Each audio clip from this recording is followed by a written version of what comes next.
Shunday bir duoni o'rgataymi? Shu duoni o'qisangiz, g'am ham ketadi. Har qancha katta bo'lmasin, Alloh taolo uchun hech narsa emas sizning g'amingiz. Va qarzingiz har qancha katta bo'lmasin, Alloh uchun hech narsa emas.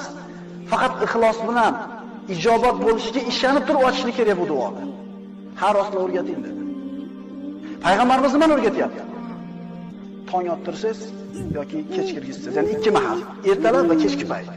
Allohumma inni a'udhu bika minal hammi wal hazan va a'udhu bika minal ajzi wal kasal va a'udhu bika minal jubni wal bukhl va a'udhu bika min ghalabati ad-dayni va qahri rijal.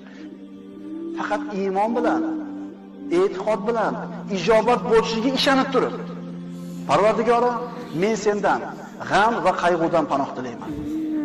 Ojizlik va yalqonlikdan panoh tilayman. Qo'rqoqlik va baxillikdan panoh tilayman. Qarzlarga yengilib qolishlikdan va kishilarning